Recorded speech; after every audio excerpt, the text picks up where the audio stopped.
أعوذ بالله من الشيطان الرجيم بسم الله الرحمن الرحيم سأل سائل بعذاب واقع للكافرين ليس له دافع من الله ذي المعارج تعرج الملائكة والروح إليه في يوم كان مقداره 50,000 سنة فاصبر صبرا جميلا إنهم يرونه بعيدا ونراه قريبا يوم تكون السماء كالمهل وتكون الجبال كالعهن ولا يسأل حميم حميما يبصرونهم يود المجرم لو يفتدي من عذاب يومئذ ببنيه.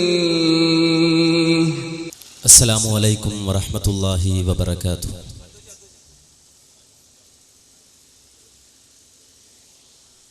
الحمد لله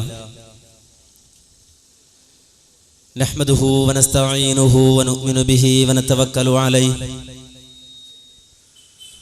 ونعوذ بالله من شرور أنفسنا ومن سيئات أعمالنا من يهده الله فلا مضل له ومن يضلل فلا هادي له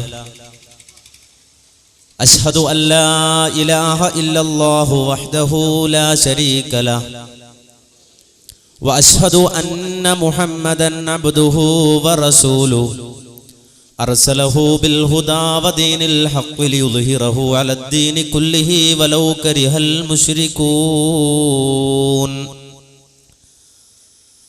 اللهم صل على محمد وعلى آل محمد كما صليت على إبراهيم وعلى آل إبراهيم إنك حميد مجيد.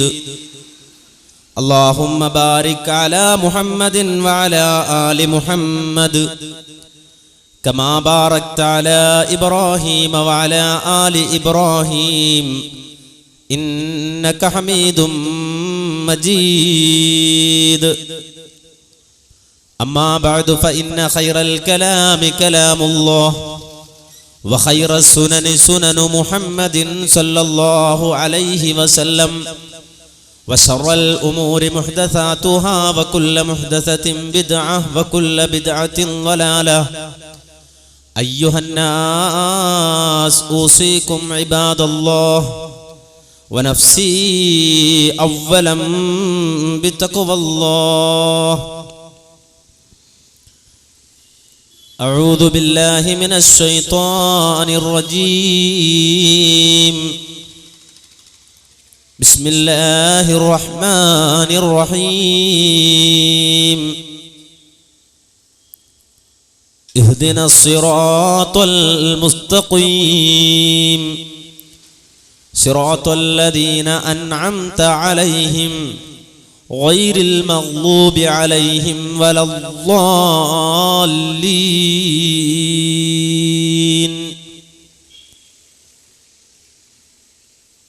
ബഹുമാനരായ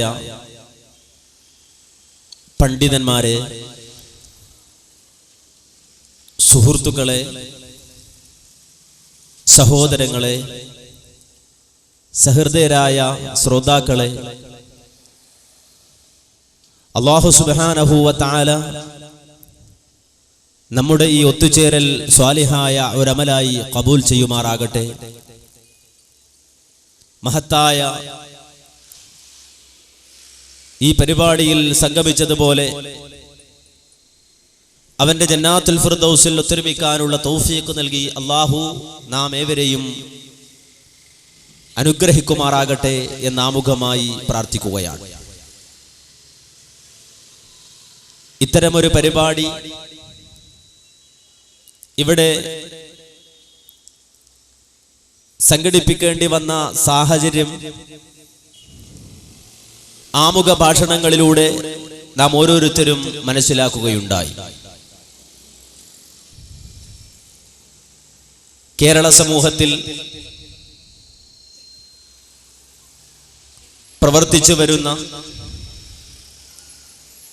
ജമാഅത്തെ ഇസ്ലാമി എന്ന സംഘടന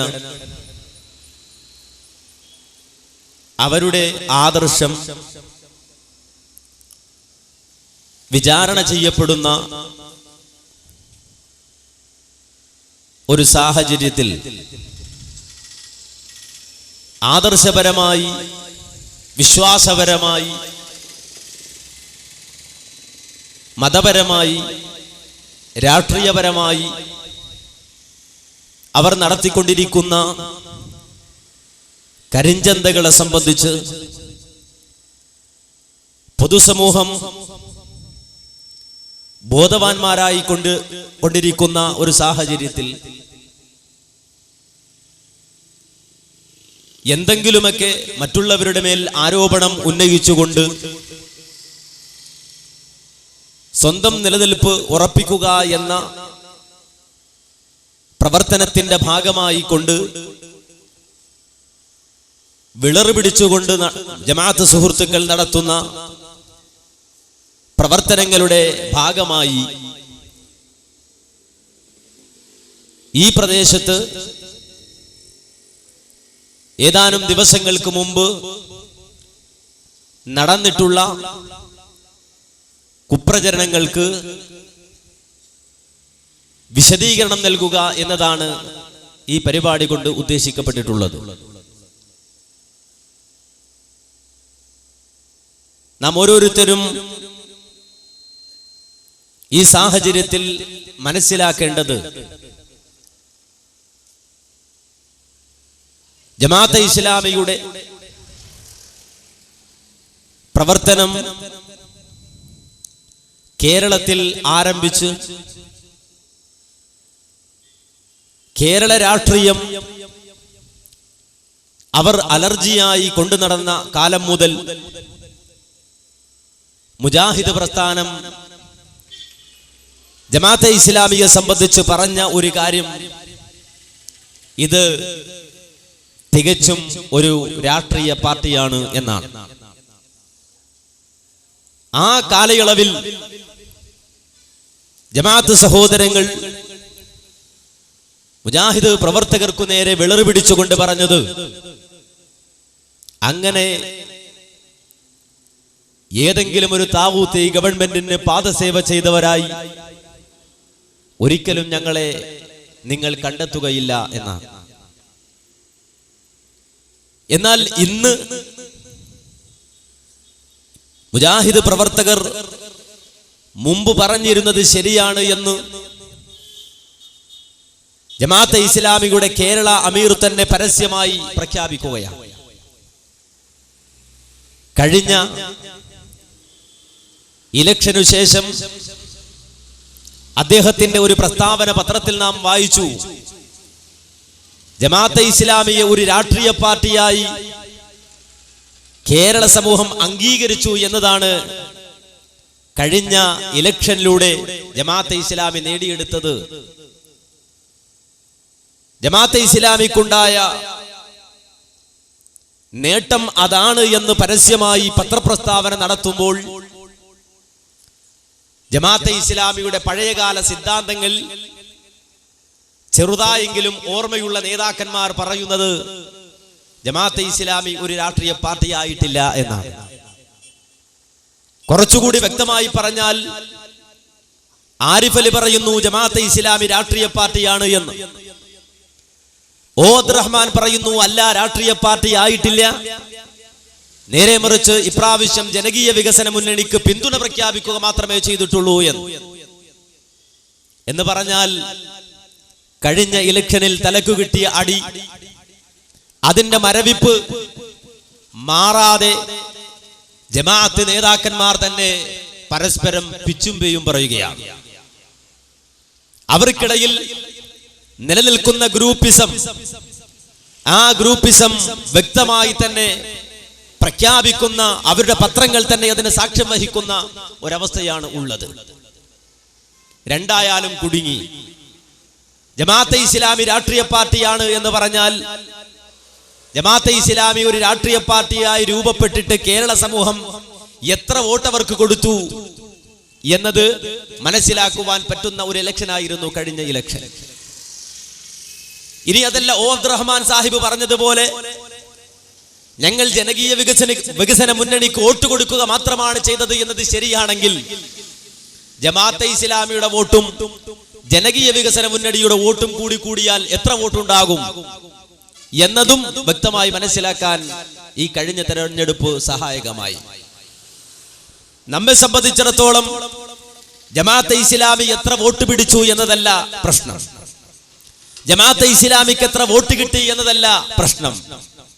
നേരെ മറിച്ച് വിശുദ്ധ ഇസ്ലാമിന്റെ പേരിൽ ജമാഅത്തെ ഇസ്ലാമി നടത്തിയ കരിഞ്ചന്ത, വിശുദ്ധ ഇസ്ലാം, ആ ഇസ്ലാമിന്റെ പേരിൽ ജമാഅത്തെ ഇസ്ലാമി നടത്തിയ കപട നാടകങ്ങൾ, വിശുദ്ധ ഇസ്ലാമിന്റെ അടിസ്ഥാന ആദർശങ്ങളെ ദുർവ്യാഖ്യാനം ചെയ്തുകൊണ്ട് ജമാഅത്തെ ഇസ്ലാമി കേരളത്തിന്റെ മുക്കുമൂലകളിൽ നടത്തിക്കൊണ്ടിരുന്ന തോന്നിയവാസങ്ങൾ, അതിനെ വിചാരണ ചെയ്യുവാനാണ്, അതിനെ ചോദ്യം ചെയ്യുവാനാണ് മുജാഹിദ് പ്രസ്ഥാനം ജമാഅത്തെ ഇസ്ലാമിക്കെതിരെ പരിപാടി സംഘടിപ്പിക്കുന്നത്.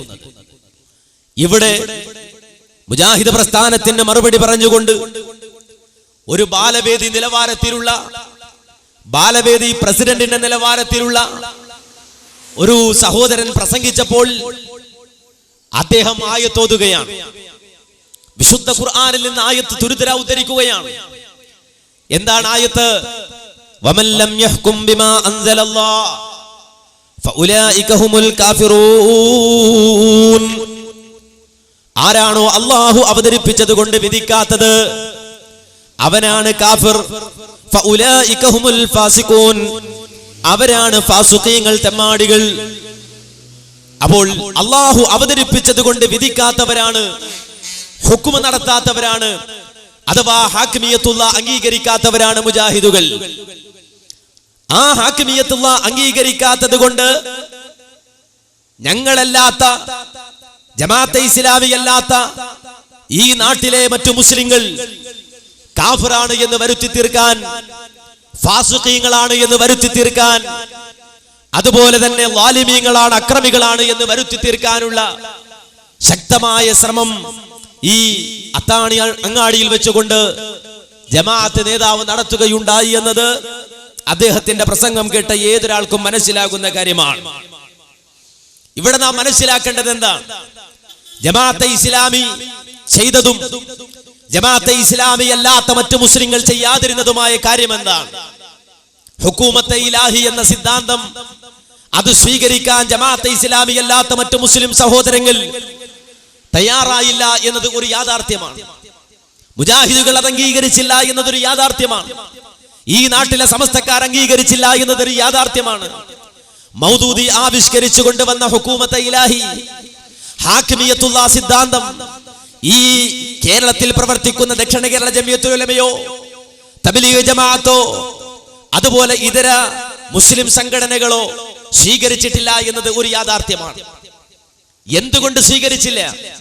അത് ഖുർആൻ പറഞ്ഞ വമൻ ലം യഹ്കും ബിമാ അൻസലല്ലാഹ് ഫഉലൈക ഹുമുൽ കാഫിറൂൻ എന്ന് പ്രഖ്യാപിച്ച, അല്ലെങ്കിൽ ഫഉലൈക ഹുമുൽ ളാലിമൂൻ എന്ന് പ്രഖ്യാപിച്ച, ഉലൈക ഹുമുൽ ഫാസിഖൂൻ എന്ന് പ്രഖ്യാപിച്ച ആ പരിധിയിലുള്ള ഹാക്കിമിയത്തുള്ള അല്ലെങ്കിൽ ഹുക്കൂമത്തെ ഇലാഹി എന്ന രൂപത്തിൽ പറയപ്പെടുന്ന ആ ആശയം, ആ ആശയവുമായി ബന്ധപ്പെടുത്തി വിശുദ്ധ ഖുർആനിൽ നിന്നൊരു തെളിവ് ഉദ്ധരിച്ചു കൊണ്ടുവരാൻ ജമാഅത്തെ ഇസ്ലാമിക്ക് കഴിയില്ല എന്നതുകൊണ്ട് തന്നെ ജമാഅത്തെ ഇസ്ലാമി പറയുന്ന ഹാക്കിമിയത്തുള്ളയും വിശുദ്ധ ഖുർആൻ പറഞ്ഞ ഹുക്കൂമത്ത്, ഹുക്കും, ഹാക്കിമിയത്ത് എന്ന പ്രയോഗങ്ങൾ ആ പ്രയോഗങ്ങളുമായി ബന്ധമില്ല എന്നതുകൊണ്ട് തന്നെ നേരെ മറിച്ച് ജമാഅത്തെ ഇസ്ലാമി കൊണ്ടുവന്ന ഹാക്കിമിയത്തുള്ള, ആ ഹാക്കിമിയത്തുള്ള ആരുണ്ടാക്കിയതാണ്? ആ ഹാക്കിമിയത്തുള്ള എവിടുന്ന് വന്നതാണ്? വളരെ വ്യക്തമായി അവരുടെ പ്രസിദ്ധീകരണങ്ങളിൽ തന്നെ അതിന് മറുപടിയുണ്ട്. എന്റെ കയ്യിലുള്ളത്, എന്റെ കയ്യിലുള്ള ഗ്രന്ഥം ഇബാദത്ത് ഒരു സമഗ്ര പഠനം എന്ന് പറയുന്ന പുസ്തകമാണ്. ഈ പുസ്തകം എഴുതിയത് KC അബ്ദുള്ള മൗലവിയാണ്. ഈ സംസാരം ശ്രവിച്ചുകൊണ്ടിരിക്കുന്ന ജമാഅത്ത് സുഹൃത്തുക്കളോട് ഒന്നിനു പുറകെ ഒന്നായി ഇനി വരാനുള്ള ഉദ്ധരണികൾ, ആ ഉദ്ധരണികൾ ഉദ്ധരിക്കുമ്പോൾ മാന്യമായി അവരോട് ആവശ്യപ്പെടാനുള്ളത്, പറയാനുള്ളത്, ഈ പരിപാടി കഴിഞ്ഞാൽ ഉടൻ തന്നെ അവരൊരു മറുപടി നടത്തുവാൻ ആഗ്രഹിക്കുന്നുണ്ട് എന്ന് ജമാഅത്ത് സുഹൃത്തുക്കൾ തന്നെ വിശദീകരിച്ചതായി അറിയുകയാണ്. നാളത്തേക്ക് വേണ്ട, മറ്റന്നാളത്തേക്ക് വേണ്ട, അടുത്തയാഴ്ച കാത്തിരിക്കേണ്ട, ഒരു പ്രാസംഗികൻ വരുന്നത് വരെ നിങ്ങൾ കാത്തിരിക്കേണ്ടതില്ല. നേരെ മറിച്ച് ഈ പറയുന്ന ഉദ്ധരണികൾക്ക്, ഇവിടെ ഉദ്ധരിക്കുന്ന തെളിവുകൾക്ക്, പ്രമാണങ്ങൾക്ക് മറുപടി പറയാൻ ഈ വേദി തന്നെ ഞങ്ങൾ വിട്ടുതരാൻ ഒരുക്കമാണ്. ഈ വേദി തന്നെ ഞങ്ങൾ വിട്ടുതരുന്നതാണ്. ജമാഅത്ത് സുഹൃത്തുക്കളുടെ, ജമാഅത്ത് നേതാക്കന്മാരുടെ സാന്നിധ്യം ഇവിടെ ഉണ്ടാകണമെന്ന് ഞങ്ങൾ ആഗ്രഹിക്കുകയാണ്. ഞങ്ങൾ പറയുന്നത് ശരിയല്ല, അല്ലെങ്കിൽ അങ്ങനെയല്ല ഉള്ളത്, അല്ലെങ്കിൽ അത് തെളിവല്ല, അത് പറയാൻ സമർത്ഥിക്കാൻ മൗലവിക്ക് കഴിയില്ല എന്ന് വാദമുള്ള ജമാഅത്ത് സഹോദരങ്ങൾക്ക് മാന്യമായി ഈ സ്റ്റേജിലേക്ക് വരാം, ഈ സദസ്സിലേക്ക് വരാം. അവർക്ക് കൃത്യമായി പ്രമാണങ്ങൾ, തെളിവുകൾ കൈമാറാൻ ഞങ്ങളെ സംബന്ധിച്ചിടത്തോളം ഒരു മടിയുമില്ല, ഒരു പ്രയാസവുമില്ല എന്ന് ആമുഖമായി തന്നെ ഓർമ്മിപ്പിക്കുകയാണ്. ഞാൻ പറഞ്ഞു വന്നത് ജമാഅത്തെ ഇസ്ലാമി പറഞ്ഞ ഹാക്കിമിയത്തുള്ള, ആ ഹാക്കിമിയത്തുള്ള അല്ല പറഞ്ഞ ഹാക്കിമിയത്തുള്ളയല്ല, അല്ല പഠിപ്പിച്ച ഹാക്കിമിയത്തല്ല, റസൂലുള്ള പറഞ്ഞ ഹാക്കിമിയത്തല്ല. നേരെ മറിച്ച് ആ ഹാക്കിമിയത്തുള്ള ഉണ്ടാക്കിയത് ആരാണ്? കെ.സി. അബ്ദുള്ള മൗലവി, ജമാഅത്തെ ഇസ്ലാമിയുടെ അമീർ തന്നെ പറയുന്നത് കേട്ടോളൂ. ഹാക്കിമിയത്തെ ഇലാഹ്, ഹാക്കിമിയത്തുള്ള, ഹുകൂമത്തെ ഇലാഹി, അൽ ഹുകൂമത്തുൽ ഇലാഹിയ, ലാ ഹാക്കിമ ഇല്ലല്ലാഹ് തുടങ്ങിയ വാക്കുകളിൽ പൊതുവെ അറിയപ്പെടുന്ന ഈ ആശയം സയ്യിദ് മൗദൂദി ആവിഷ്കരിച്ചതും സയ്യിദ് കുത്തുബ് പിൻബലം നൽകിയതും നവീന ഇസ്ലാമിസ്റ്റുകൾ പ്രചരിപ്പിക്കുന്നതും ഇറാനിൽ നടപ്പിൽ വരുത്തിയതും പാകിസ്ഥാൻ, ഈജിപ്ത് തുടങ്ങിയ മുസ്ലിം നാടുകളിൽ നടപ്പിലാക്കാൻ ഇസ്ലാമിസ്റ്റുകൾ ശ്രമിച്ചുകൊണ്ടിരിക്കുന്നതുമായ ഒരു പുതിയ ആശയമാണ്. വളരെ വ്യക്തമാണ്. എന്താണ് ഈ പറയുന്നത്? ഹാക്കിമിയത്തുള്ള, ഹാക്കിമിയത്തെ ഇലാഹ്, ഹുകൂമത്തെ ഇലാഹി, അൽ ഹുകൂമത്തുൽ ഇലാഹിയ, ലാ ഹാക്കിമ ഇല്ലല്ലാഹ് തുടങ്ങിയ വാക്കുകളിൽ പൊതുവെ അറിയപ്പെടുന്ന ഈ ആശയം ആവിഷ്കരിച്ചത് അള്ളയല്ല, അള്ളാഹുവിന്റെ റസൂലല്ല.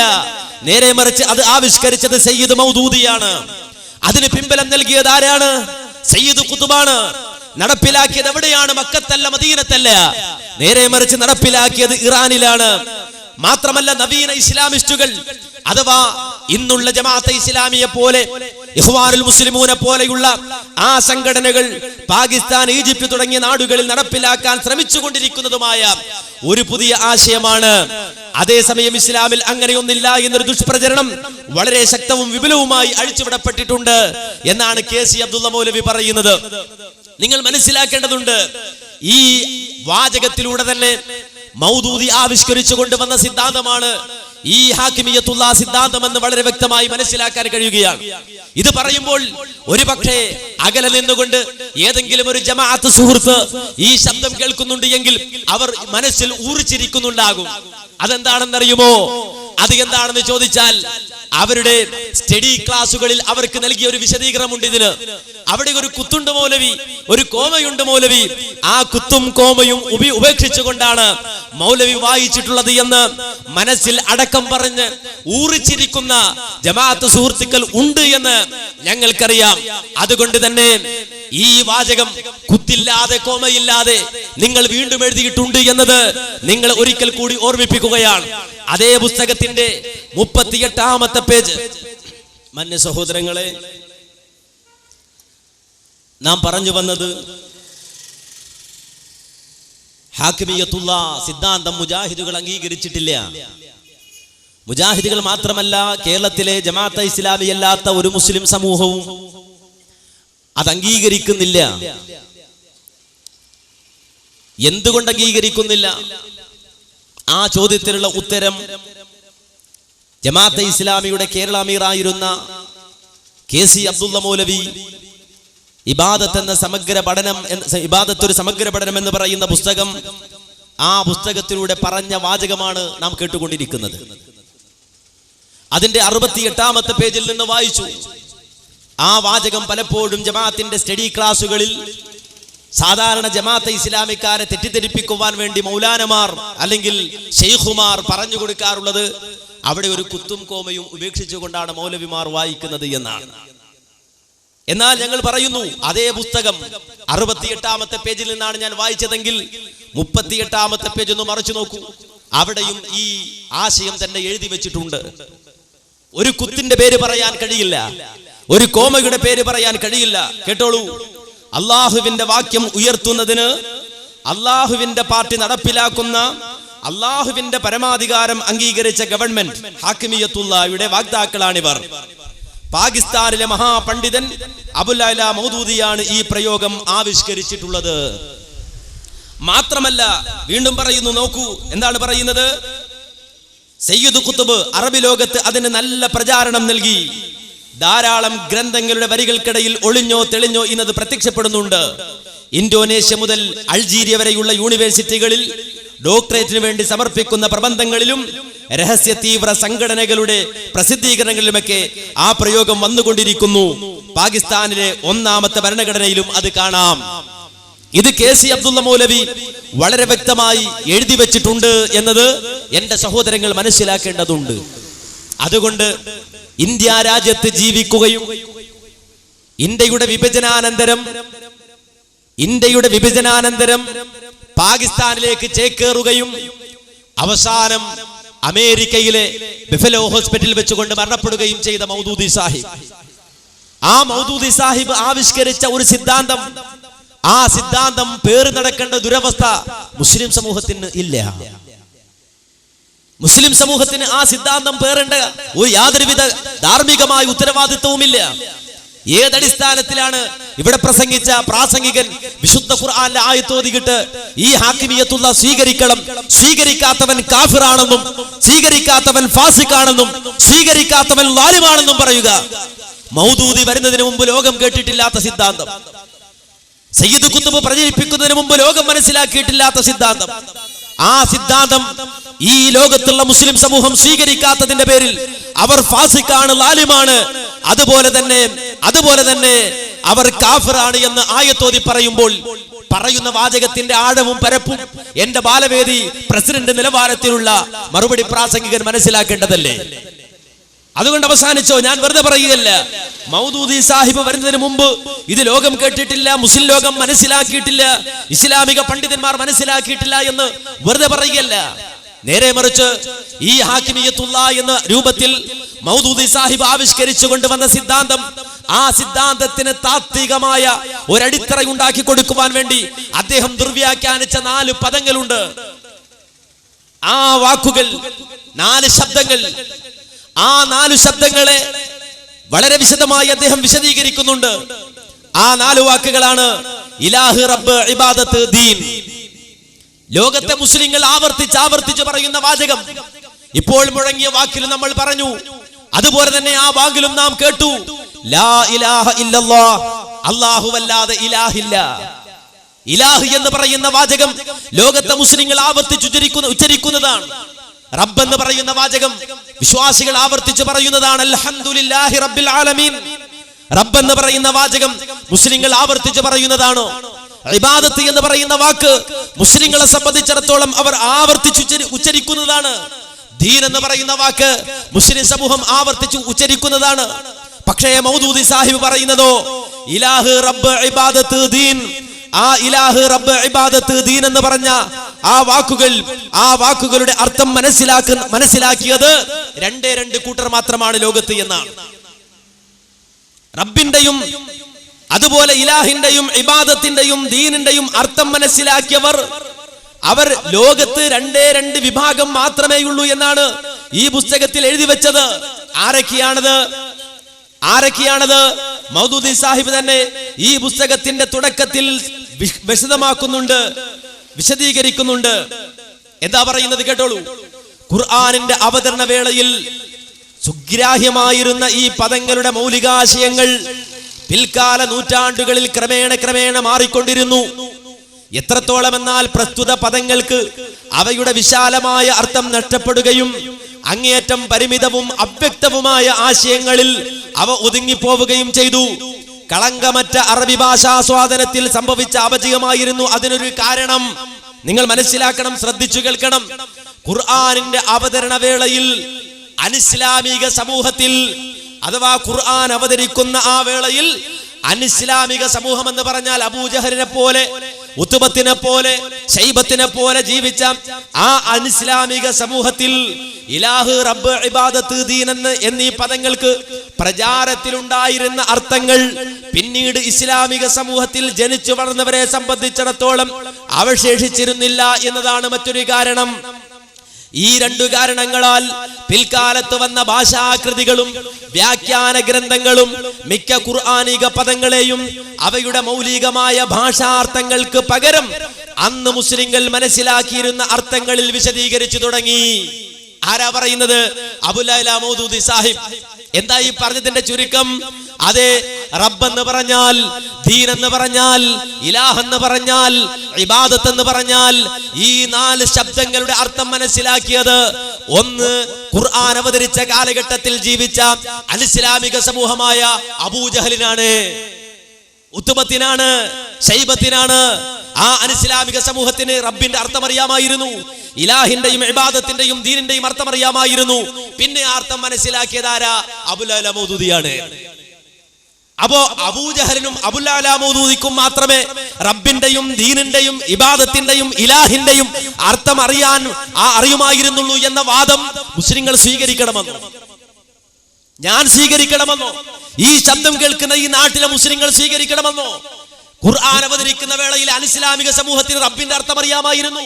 പിൽക്കാലത്ത് വന്ന ഇസ്ലാമിക പണ്ഡിതന്മാർക്ക്, അതുപോലെ ഖുർആൻ വിശദീകരിച്ച മുഫസ്സിറുകൾക്ക്, ആയത്തുകൾക്ക് അർത്ഥം പറഞ്ഞ ആളുകൾക്ക്, ഇസ്ലാമിക സമൂഹത്തിൽ കഴിഞ്ഞുപോയ ഈ മുസ്ലിം സമൂഹത്തിന്റെ നേതാക്കന്മാർക്ക് ഇബാദത്തിന്റെയും റബ്ബിന്റെയും ദീനിന്റെയും അർത്ഥം അറിയില്ല.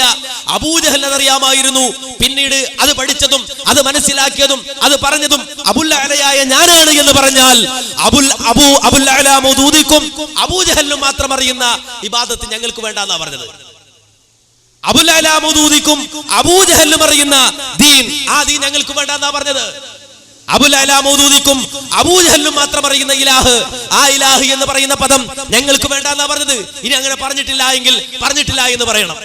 അല്ലാതെ ഒരു കാര്യം പറയുക, വേറെന്തോ പ്രസംഗിക്കുക, അതല്ലല്ലോ നമ്മെ സംബന്ധിച്ചിടത്തോളം കാര്യങ്ങൾ മനസ്സിലാക്കാൻ ഉചിതം. ഇവിടെ പറയുന്ന കാര്യങ്ങൾക്കല്ലേ മറുപടി വേണ്ടത്. വളരെ വ്യക്തമായി ഇലാഹ്, റബ്ബ്, ഇബാദത്ത്, ദീൻ എന്ന് പറയുന്ന പുസ്തകത്തിൽ എഴുതി വെച്ചതാണ്. ഈ 4 വാക്കുകളുടെ അർത്ഥം മനസ്സിലായത് ഒന്ന് അബൂജഹലിനാണ്, പിന്നെ അബുൽ അഅ്ലക്കാണ്. അപ്പൊ ഈ 2 കൂട്ടർക്കും മാത്രം മനസ്സിലായ ഒരർത്ഥം, ആ അർത്ഥം ഞങ്ങൾ സ്വീകരിക്കാൻ ഞങ്ങളെ സംബന്ധിച്ചിടത്തോളം ഞങ്ങൾ ആ പാർട്ടിക്കാരല്ലല്ലോ. എന്ത് പറഞ്ഞാലും തലയാട്ടി കേൾക്കുന്ന കുഞ്ഞാടികളല്ലല്ലോ. അള്ളാഹുവിന്റെ ഖുർആനിന്റെ ആയത്തുകൾ ഓതി പഠിക്കുന്ന, നബി സല്ലല്ലാഹു അലൈഹി വസല്ലമയുടെ ഹദീസുകൾ വായിച്ചു പഠിക്കുന്ന ഞങ്ങളെ സംബന്ധിച്ചിടത്തോളം എന്താ അബുൽ അഅ്ല, ഞങ്ങളെ സംബന്ധിച്ചിടത്തോളം എന്താ അബൂജഹൽ? മുഹമ്മദുർ റസൂലുള്ളാഹി സല്ലല്ലാഹു അലൈഹി വസല്ലം മുതൽ സഹാബത്ത് മുതൽ താബിഈങ്ങൾ മുതൽ ഇങ്ങോട്ട് വന്ന പൂർവസൂരികളായ സലഫുകളായ സലഫുസ് സാലിഹീങ്ങളായ ആളുകൾ പഠിപ്പിച്ചു തന്ന ദീനും പഠിപ്പിച്ചു തന്ന ഇബാദത്തും പഠിപ്പിച്ചു തന്ന റബ്ബും പഠിപ്പിച്ചു തന്ന ഇലാഹും മനസ്സിലാക്കിയ ഞങ്ങളെ സംബന്ധിച്ചിടത്തോളം അബുൽ അഅ്ല ഉണ്ടാക്കി തീർത്ത ഈ സിദ്ധാന്തം സ്വീകരിക്കേണ്ടതില്ല, ആ ബാധ്യത ഞങ്ങൾക്കുള്ളതല്ല. പക്ഷേ അഹങ്കാരം അവിടെ കൊണ്ടും അവസാനിച്ചില്ല. ഇവിടെ പ്രസംഗിച്ച ബാലവേദിയുടെ പ്രസിഡന്റ് ആകാൻ യോഗ്യതയുള്ള ആ പണ്ഡിതൻ, അദ്ദേഹം തന്നെ പ്രയോഗിച്ച പ്രയോഗമാണത്. കാരണം മുജാഹിദുകൾക്ക് മറുപടി പറയാൻ ബാലവേദിയുടെ പ്രസിഡന്റ് മതി എന്നാണ് അദ്ദേഹം പ്രസംഗിക്കുന്നത്. പ്രസംഗം കേട്ടു നോക്കുമ്പോൾ ഏതാണ്ട് ആ നിലവാരം തന്നെ ഉള്ളൂ. അതുകൊണ്ടാണ് അങ്ങനെ പറയുന്നത്. ആ ബാലവേദിയുടെ പ്രസിഡന്റ് ആകാനുള്ള നിലവാരം, ആ നിലവാരത്തിലെത്തിയ പ്രാസംഗികൻ അദ്ദേഹം പറയുന്നത് ഇത് പ്രവാചകന്മാർ പഠിപ്പിച്ചതാണെന്നാണ്. ഞാൻ ചോദിക്കുന്നു, അല്ല, ഏത് പ്രവാചകനാണ് നിങ്ങൾക്ക് മൗദൂദി പറഞ്ഞ ഹാക്കിമിയത്തുള്ള പഠിപ്പിച്ചത്? വെറുതെയുള്ള ചോദ്യമല്ല, ആത്മാർത്ഥമായി ആധികാരികമായി ജമാഅത്തെ ഇസ്ലാമിയോട് ചോദിക്കുന്നു, തെളിവ് കൊണ്ടുവാ, ഹാത്തു ബുർഹാനക്കും തെളിവ് കൊണ്ടുവാ. മൗദൂദി പഠിപ്പിച്ച, മൗദൂദി പറഞ്ഞ ഈ ഹാക്കിമിയത്തുള്ള സിദ്ധാന്തം ലോകത്ത് പഠിപ്പിച്ച ഒരു പ്രവാചകന്റെ പേര് പറ. ഒരുപാട് പ്രവാചകന്മാർ വേണ്ട, ഒരു പ്രവാചകന്റെ പേര് പറ, ഒരു നബിയുടെ പേര് പറ.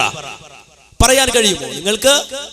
മൗദൂദി പഠിപ്പിച്ച ഹുക്കൂമത്തെ ഇലാഹി, ആ ഹുക്കൂമത്തെ ഇലാഹി ലോകത്തോട് പറഞ്ഞ ഒരു പ്രവാചകന്റെ പേര് പറയാൻ കഴിയില്ലെന്നതുകൊണ്ടാണ് മൗദൂദി സാഹിബ് ഹാക്കിമിയത്തുള്ള സിദ്ധാന്തം ഉണ്ടാക്കിക്കൊണ്ട് വന്നപ്പോ ലോകത്ത് കഴിഞ്ഞുപോയ നബിമാർ, അമ്പിയാക്കന്മാർ അവർ പ്രതിക്കൂട്ടിലായത് അല്ലേ?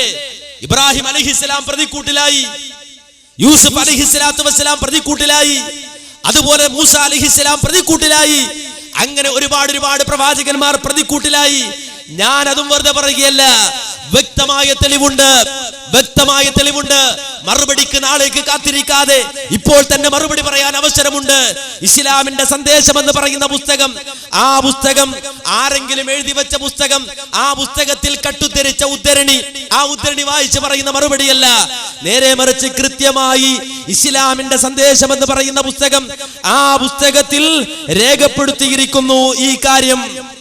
ഇതിന്റെ 10-11 പേജുകളിൽ നിങ്ങൾക്ക് കാണാം. ശ്രദ്ധിച്ചു കേട്ടോളൂ. സർവോപരി പ്രവാചക മാതൃകയുടെ തണലിൽ ഇസ്ലാമിക ജീവിത വ്യവസ്ഥയുടെ സംസ്ഥാപനത്തിനും അതുവഴി ദൈവവചനത്തിന്റെ അഭ്യുന്നതിക്കും വേണ്ടി അഹോരാത്രം അധ്വാനിക്കുന്ന ഒരു സംഘടിത സമുദായമായി സത്യവിശ്വാസികളെ പ്രവാചകൻ വളർത്തിയെടുക്കേണ്ടതുണ്ട്. അപ്പോ ഒരു പ്രവാചകന്റെ ഡ്യൂട്ടി എന്താണ്? ആ പ്രവാചകന്റെ തണലിൽ ഇസ്ലാമിക ജീവിത വ്യവസ്ഥയുടെ സംസ്ഥാപനത്തിനും അതുവഴി ദൈവവചനത്തിന്റെ അഭ്യുന്നതിക്കും വേണ്ടി അഹോരാത്രം അധ്വാനിക്കുന്ന ഒരു സംഘടിത സമുദായമായി സത്യവിശ്വാസികളെ പ്രവാചകൻ വളർത്തിയെടുക്കേണ്ടതുണ്ട്.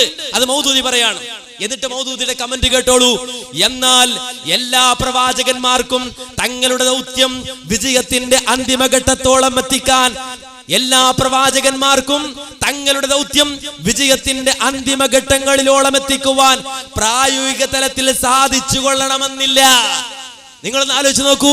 അപ്പോ ഒരു പ്രവാചകൻ വന്നാൽ തന്റെ ദൗത്യം പൂർത്തിയാക്കാൻ പ്രായോഗിക തലത്തിൽ സാധിച്ചു കൊള്ളണമെന്നില്ലെന്ന് പറഞ്ഞിട്ട് വീണ്ടും മൗദൂദി പറഞ്ഞു കേട്ടോളൂ. എന്നല്ല, ഒട്ടേറെ പ്രവാചകന്മാർക്ക് അങ്ങനെ എത്തിക്കുവാൻ സാധിച്ചിരുന്നില്ല എന്നതാണ് യാഥാർത്ഥ്യം. എന്താണ്? ഒട്ടേറെ പ്രവാചകന്മാർക്ക് തങ്ങളുടെ ജനതയെ മൗദൂദി ആവിഷ്കരിച്ച ഈ സിദ്ധാന്തത്തിൽ എത്തിക്കാൻ കഴിഞ്ഞില്ല എന്നതിന്റെ പേരിൽ ആ പ്രവാചകന്മാരുടെ ദൗത്യം വിജയിച്ചില്ല. ആ പ്രവാചകന്മാരുടെ ദൗത്യം പ്രായോഗിക തലത്തിൽ വിജയിച്ചില്ല എന്ന് ഇസ്ലാമിന്റെ സന്ദേശം എന്ന് പറയുന്ന പുസ്തകത്തിൽ അബുൽ അഅ്ല മൗദൂദി സാഹിബ് എഴുതി വെക്കുകയാണ്. എന്ന് പറഞ്ഞാൽ എന്താണ്? മൗദൂദി പറഞ്ഞതുപോലെ പ്രവാചകന്മാർ ചെയ്തില്ല എന്ന്, പ്രവാചകന്മാർ പറഞ്ഞതുപോലെ മൗദൂദി ചെയ്തില്ല എന്നല്ല, നേരെ മറിച്ച് നേരെ തിരിഞ്ഞുപോയി. മൗദൂദി പറഞ്ഞതുപോലെ പ്രവാചകന്മാർ ചെയ്തില്ല എന്ന ഒറ്റ കാരണത്താൽ പ്രവാചകന്മാർക്ക് ദൗത്യം പൂർത്തിയാക്കാൻ കഴിയാത്തവരുണ്ട്. ഒരുപാട് പ്രവാചകന്മാർ ദൗത്യം പൂർത്തിയാക്കാൻ കഴിയാതെ പോയവരാണെന്ന് പറഞ്ഞാൽ, പൂർത്തിയാക്കാൻ കഴിയാത്തൊരു ദൗത്യം ലോകത്തോട് പ്രസംഗിച്ചവരാണോ അള്ളാഹുവിന്റെ പ്രവാചകന്മാർ? ഇവിടെ വന്ന് പ്രസംഗിച്ച ബഹുമാന്യനായ സഹോദരൻ, അദ്ദേഹം ഇനിയും വരുമെങ്കിൽ വിശദീകരിച്ചു കൊടുക്കണം. ഇസ്ലാമിന്റെ സന്ദേശം എന്ന് പറയുന്ന പുസ്തകം, ആ പുസ്തകത്തിലെ ഉദ്ധരണിയാണ് വായിച്ചത്. ആ പുസ്തകം നമുക്കറിയാം IPH 112ാമത്തെ പുസ്തകമാണ്. IPH എന്താണ്? അതൊക്കെ നമുക്ക് ഇൻഷാ അല്ലാഹ് ഇന്നിവിടെ ചർച്ചയും ഒരുപാട് ചോദ്യങ്ങൾ ഇനി ഉണ്ടാകും. ഒരുപാട് ഉത്തരങ്ങൾ ജമാഅത്തെ ഇസ്ലാമി പറയേണ്ടി വരും. അതുകൊണ്ട് തന്നെ ഈ 112ാമത്തെ പുസ്തകം, ഈ പുസ്തകം 1981 പുറത്തിറങ്ങി. ഇന്നും ആ പുസ്തകം ചില ഭേദഗതികളോടെ പുറത്തിറങ്ങുന്നുണ്ട്. ഈ പുസ്തകത്തിൽ പറഞ്ഞ ആ വാചകം ഇന്നും നിലനിൽക്കുന്നുണ്ട്. ആ വാചകത്തിൽ പറയുന്നത് പ്രവാചകന്മാർക്ക് പോലും, ഭൂരിഭാഗം പ്രവാചകന്മാർക്ക് പോലും ദൗത്യം പൂർത്തിയാക്കാൻ കഴിഞ്ഞില്ല എന്നാണ്. ഈ പുസ്തകം വായിച്ചിട്ട് ജമാഅത്തെ ഇസ്ലാമിയുടെ നേതാക്കന്മാർ നാടുനീളെ പ്രസംഗിച്ച് നടക്കുന്നത് എന്താ? നാടുനീളെ പറഞ്ഞു നടക്കുന്നത് എന്താ? നബിമാർക്ക് ദൗത്യം പൂർത്തിയാക്കാൻ കഴിഞ്ഞില്ല, ലക്ഷ്യം കണ്ടെത്താൻ കഴിഞ്ഞില്ല എന്നാ. ഞാൻ വെറുതെ പറയുന്നില്ല. ജമാഅത്തെ ഇസ്ലാമിയുടെ കുവൈറ്റിലുള്ള ഒരു നേതാവ് മുജാഹിദ് പ്രസ്ഥാനത്തിനെതിരെ മറുപടി സംഘടിപ്പിച്ചുകൊണ്ട് നടത്തിയ പ്രസംഗത്തിൽ, ആ പ്രസംഗത്തിൽ പറഞ്ഞ വാചകം നിങ്ങൾ നേർക്കുനേരെ ഒന്ന് കേട്ടു നോക്കൂ. ആരും മാറിയില്ലെങ്കിലും, ആരും ഖുർആൻ പഠിപ്പിക്കുന്ന പ്രവാചകന്മാരിൽ എല്ലാ പ്രവാചകന്മാരും പ്രവർത്തിച്ചത് ഇതേ ലക്ഷ്യത്തിനാണ്, ഇഖാമത്തുദ്ദീൻ, സൂറത്ത് ഷൂറ. പക്ഷെ ഈ ലക്ഷ്യം നേടിയ പ്രവാചകന്മാരും നേടാൻ സാധിക്കാതെ പോയ പ്രവാചകന്മാരുമുണ്ട്. ഇപ്പൊ സൂറത്ത് നൂഹ് അലൈഹിസ്സലാം 950 വർഷം പ്രവർത്തിച്ചിട്ടും ഈ ലക്ഷ്യം നേടിയില്ല എന്ന് മാത്രമല്ല, അദ്ദേഹത്തിൽ വിശ്വസിച്ച പോലും വളരെ കുറച്ചായിരുന്നു. പക്ഷേ ലക്ഷ്യത്തിന് അദ്ദേഹം പിന്തിരിഞ്ഞിട്ടില്ല, പിന്തിരിയാൻ പാടുമില്ല. സ്വീകരിക്കാത്തവർ പരാജയപ്പെട്ടു. ഈ ഒരു ലക്ഷ്യത്തിന് വേണ്ടി പ്രവർത്തിക്കേണ്ടതില്ല, പ്രയത്നിക്കേണ്ടതില്ല എന്ന് പറഞ്ഞവർ പരാജയപ്പെട്ടു. നൂഹ് അലൈഹിസ്സലാം അദ്ദേഹത്തിന്റെ പ്രയത്നത്തിൽ വിജയിച്ചു. മൂസാ നബി അലൈഹിസ്സലാം ലക്ഷ്യം നേടിയ പ്രവാചകനാണ്. മുഹമ്മദ് നബി അലൈഹിസ്സലാം ലക്ഷ്യം നേടിയ പ്രവാചകനാണ്. ദാവൂദ് സുലൈമാൻ അലൈഹിസ്സലാം ലക്ഷ്യം നേടിയ പ്രവാചകനാണ്. എന്നാൽ ഒരുപാട് പ്രവാചകന്മാർ ലക്ഷ്യം നേടാത്തവരാണ്.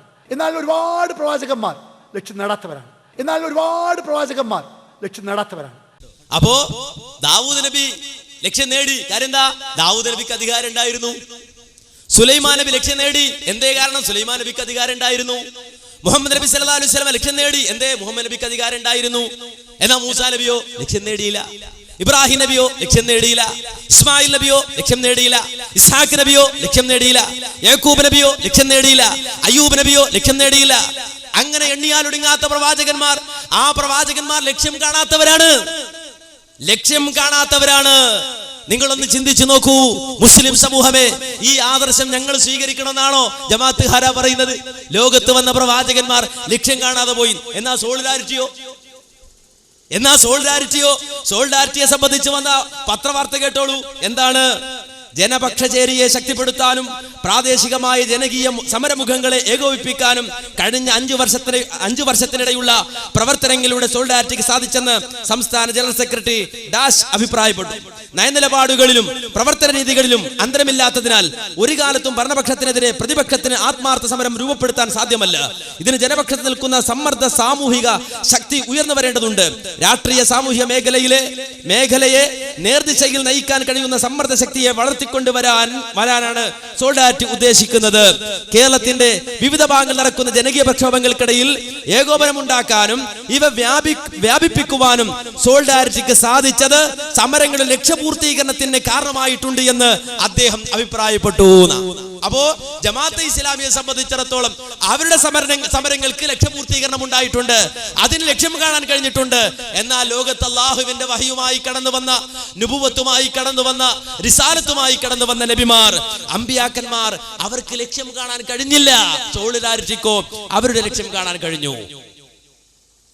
എന്നാ ഞങ്ങൾ ചോദിക്കട്ടെ, എന്താ ഇവിടെ സോളിഡാരിറ്റി? അവർക്ക് അധികാരം കിട്ടിയോ? ആരാ ഇപ്പോഴത്തെ മുഖ്യമന്ത്രി? ആരിഫ് അലിയാ? ആരാ ആഭ്യന്തരമന്ത്രി? Sheikh Mohammed കാരക്കുന്ന? നിങ്ങൾ ചിന്തിച്ചു നോക്ക്. ആരിഫ് അലി മുഖ്യമന്ത്രി ആയിരുന്നെങ്കിൽ,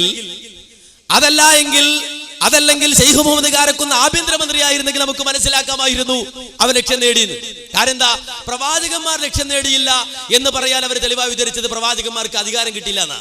ദുനിയാവിൽ അധികാരം കിട്ടിയില്ല, അതുകൊണ്ട് പ്രവാചകന്മാർക്ക് ലക്ഷ്യം പൂർത്തിയാക്കാൻ കഴിഞ്ഞില്ല എന്നാ. എന്ത് അപകടകരമായ വാദമാണ്! മൗദൂദി ഒരു സിദ്ധാന്തം ഉണ്ടാക്കിക്കൊണ്ട് വന്ന് ആ അളവുകോല് വെച്ചുകൊണ്ട് പ്രവാചകന്മാരെ ഇളക്കുകയാണ്, ലോകത്തുള്ള മുസ്ലിം സമൂഹത്തിന്റെ വിശ്വാസം ഇളക്കുകയാണ്. എന്നിട്ട് പറഞ്ഞത് എന്താ? അതേ ജമാഅത്തെ ഇസ്ലാമി രൂപപ്പെട്ട് വന്നപ്പോൾ അതിന്റെ തുടക്ക കാലഘട്ടങ്ങളിൽ ഈ സമൂഹത്തോട് ജമാഅത്തെ ഇസ്ലാമി പറഞ്ഞത് എന്താ? ഈ നാട്ടിലുള്ള ജനങ്ങൾക്ക് തൗഹീദ് ഘോരഘോരം പ്രസംഗിക്കുന്ന മുജാഹിദുകൾക്കടക്കം തൗഹീദ് പൂർണ്ണമായിട്ടില്ല. കാരണം എന്താ? അവർ ഇബാദത്തിന് പറയുന്ന അർത്ഥം അപൂർണമാണ്, ആരാധന എന്നാണ് പറയുന്നത്. ആ അർത്ഥം ശരിയല്ല. ഇബാദത്ത് എന്ന് പറഞ്ഞാൽ അനുസരണമാണ്, അടിമവേലയാണ്. ഇബാദത്തിന് ഭാഷയിലെങ്കിലും അടിമവേല എന്ന അർത്ഥമുണ്ടോ എന്ന ചോദ്യമുണ്ട്. അതുപോലെ ദീൻ എന്ന് പറഞ്ഞാൽ അതുകൊണ്ട് അർത്ഥമാക്കുന്നത് സ്റ്റേറ്റ് ആണ്.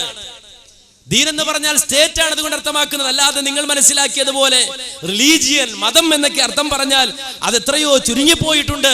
അതുകൊണ്ട് മതം എന്ന് പറഞ്ഞാൽ, ദീൻ എന്ന് പറഞ്ഞാൽ അതുകൊണ്ട് അർത്ഥമാക്കുന്നത് എന്താണ്? അത് മറ്റൊന്നുമല്ല. ദീൻ എന്ന് പറഞ്ഞാൽ സ്റ്റേറ്റ് ആണ് അതുകൊണ്ട് അർത്ഥമാക്കുന്നത്. ആരാ പറയുന്നത്? മൗദൂദി സാഹിബ് അദ്ദേഹത്തിന്റെ പുസ്തകം ഖുതുബാത്ത്, അതിൽ ജിഹാദിന്റെ പ്രാധാന്യം എന്ന് പറയുന്ന ആ ലേഖനത്തിൽ അദ്ദേഹം പറയുന്നു, നോക്കൂ, ഈ വിശദീകരണത്തിൽ നിന്ന് ദീൻ എന്നാൽ യഥാർത്ഥത്തിൽ സ്റ്റേറ്റ് ആണെന്നും ശരീഅത്ത് എന്നത് ആ സ്റ്റേറ്റിന്റെ നിയമവ്യവസ്ഥയാണെന്നും ആ നിയമ പദ്ധതി അനുസരിച്ച് ജീവിതം നയിക്കുന്നതിനാണ് ഇബാദത്ത് എന്ന് പറയുന്നതുമുള്ള സംഗതി വ്യക്തമായിരിക്കുന്നു. കണ്ടോ? അപ്പൊ ദീൻ എന്ന് പറഞ്ഞാൽ സ്റ്റേറ്റ്. അപ്പൊ നമ്മുടെ സ്റ്റേറ്റ് ഏതാ? കേരളം. അപ്പൊ കേരളത്തിൽ നിന്ന് പുറത്തു പോയാൽ, കർണാടകയിൽ പോയാൽ അയാൾ ദീനിൽ നിന്ന് പുറത്തുപോയി. ഒരാൾ കർണാടകത്തിൽ പോയാൽ ദീനിൽ നിന്ന് പുറത്തുപോയി, ഒരാൾ തമിഴ്നാട്ടിൽ പോയാൽ ദീനിൽ നിന്ന് പുറത്തുപോയി. കാരണം എന്താ? ദീൻ എന്ന് പറഞ്ഞാൽ സ്റ്റേറ്റ് ആണ്. വലിയ കണ്ടുപിടുത്താണ്. ഇനിയിപ്പോ സ്റ്റേറ്റിന്റെ വിശദീകരണവും അതിന് വലിയൊരു ഡിക്ഷണറിയും ഒരു ബയാനായിട്ട് അടുത്ത മറുപടിക്കാരൻ വരും. അതിന് സ്റ്റേറ്റ് എന്ന് പറഞ്ഞാൽ എന്താണ്? ദീൻ എന്ന് പറഞ്ഞാൽ അത് നിങ്ങൾ പറഞ്ഞ അർത്ഥമല്ല, സ്റ്റേറ്റ് എന്ന് പറഞ്ഞാൽ നിങ്ങൾ പറഞ്ഞ അർത്ഥമല്ല. അപ്പൊ മൗദൂദി ഓരോന്ന് ഇങ്ങനെ ചിന്തിച്ച്, അല്ലെങ്കിൽ മൂപ്പർക്ക് ഇങ്ങനെ തോന്നുന്നത് അങ്ങനെ പറയാം. ഓരോ മനുഷ്യന്മാർക്ക് ചില അസുഖങ്ങളൊക്കെ ബാധിക്കും, പലരും അത് പറയാറുണ്ട്. അതൊക്കെ തത്വമായി സ്വീകരിച്ചാൽ മാന്യ സഹോദരങ്ങളെ നമ്മൾ എവിടെത്തും? വഹയിന്റെ അടിസ്ഥാനത്തിൽ പറയുന്നതാണെങ്കിൽ സ്വീകരിക്കാം, റിസാലത്തുള്ള ആള് പറയുന്നതാണെങ്കിൽ സ്വീകരിക്കാം, നുബുവത്തുള്ള ആള് പറയുന്നതാണെങ്കിൽ സ്വീകരിക്കാം. ഇത് ഞാൻ നേരത്തെ പറഞ്ഞതുപോലെ ഈ ഇന്ത്യ രാജ്യത്ത് ജനിക്കുകയും വിഭജനാനന്തരം പാകിസ്ഥാനിലേക്ക് ചേക്കേറുകയും അവസാനം അമേരിക്കയിലെ ബഫലോ ഹോസ്പിറ്റലിൽ വെച്ചുകൊണ്ട് മരണപ്പെടുകയും ചെയ്ത അബുൽ അല മൗദൂദി. എന്താ അങ്ങനെ പറയണത്?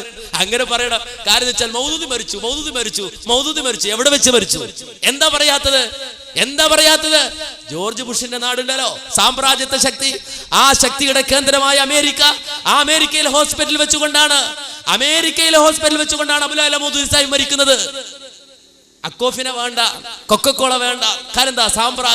സാമ്രാജ്യത്വം എന്ന് പറയുന്നവരെ അബുൽ മൗദൂദി എവിടുത്തെ ചികിത്സ അവസാനം സ്വീകരിച്ചത്? അതൊക്കെ പറഞ്ഞു കൊടുക്കണം ജനങ്ങൾക്ക്, മറുപടി ജനങ്ങൾക്ക് കേൾക്കണ്ടേ? ആളുകൾ ഇതൊക്കെ ഒന്ന് പഠിക്കണ്ടേ? അപ്പൊ അമേരിക്കയിൽ വെച്ചുകൊണ്ട് മരിക്കുകയും ചെയ്ത മൗദൂദി സാഹിബ് ഒരു കാര്യം പറഞ്ഞാൽ അതങ്ങനെ തന്നെ വിഴുങ്ങണമെന്ന് ഞങ്ങളെ സംബന്ധിച്ചിടത്തോളം അങ്ങനെ നിലപാട് സ്വീകരിക്കാൻ ഞങ്ങള് ഒരിക്കലും മൗദൂദി സാഹിബിനെ നബി അംഗീകരിച്ച ആളല്ലല്ലോ, അത് സ്വീകരിക്കേണ്ടതില്ലല്ലോ. അപ്പൊ മൗദൂദി ഇസ്ലാമിനെ വക്രീകരിച്ചുകൊണ്ട് ദീൻ എന്ന് പറഞ്ഞാൽ സ്റ്റേറ്റ് ആണ്, ശരീഅത്ത് എന്ന് പറഞ്ഞാൽ ഭരണഘടനയാണ് എന്ന് മാത്രമല്ല ആ നിയമവ്യവസ്ഥ അനുസരിച്ചുകൊണ്ട് ജീവിതം നയിക്കുന്നതിനാണ് ഇബാദത്ത് എന്ന് പറയുന്നത്. അങ്ങനെ വന്നപ്പോൾ സ്വാഭാവികമായി എന്ത് പറ്റി? ഈ കേരള എന്ന് പറയുന്ന സ്റ്റേറ്റ്, അവിടെ ഇസ്ലാമികമായ ഭരണഘടന അഥവാ ശരീഅത്ത്, ആ ശരീഅത്താണ് നടപ്പിലാക്കിയിട്ടുള്ളത്? അല്ല. ഇന്ത്യ രാജ്യത്ത് അതാണ് നടപ്പാക്കിയിട്ടുള്ളത്? അല്ല. അതുകൊണ്ട് ഇന്ത്യ രാജ്യത്തുള്ള ഒരു മുസ്ലിമിന് ഇവിടെ മുസ്ലിമായി ജീവിക്കാൻ കഴിയില്ല എന്ന അബദ്ധവിശ്വാസം ജമാഅത്തെ ഇസ്ലാമി പ്രചരിപ്പിച്ചു. ഇതാണ് ജമാഅത്തെ ഇസ്ലാമി ഞങ്ങൾ ചോദ്യം ചെയ്യുന്നത്. അല്ലാതെ ഇവിടെ എത്ര ഈർക്കിലി പാർട്ടികളുണ്ട്, എത്രയോ രാഷ്ട്രീയ പാർട്ടികളുണ്ട്. 4 ആൾ കൂടിയ രാഷ്ട്രീയ പാർട്ടി ഉണ്ടാക്കുക അതൊന്നും വലിയ കാര്യമല്ല ചങ്ങാതി. ഇവിടെ ആർക്കും 100 രൂപ കയ്യിലുണ്ടെങ്കിൽ സ്ഥാനാർത്ഥിയാകാം, ഏത് അണ്ടനും അടകോടനും സ്ഥാനാർത്ഥിയാകാം. അതൊന്നും വലിയ കാര്യമല്ല. 100 രൂപയോ 150 രൂപ പോക്കലുണ്ടായാൽ മതി. ആ അവസ്ഥയിലുള്ള ഒന്നാണ് നിങ്ങൾ പറയുന്ന ഈ വലുതായി വിശദീകരിക്കുന്ന ഈ കാര്യം.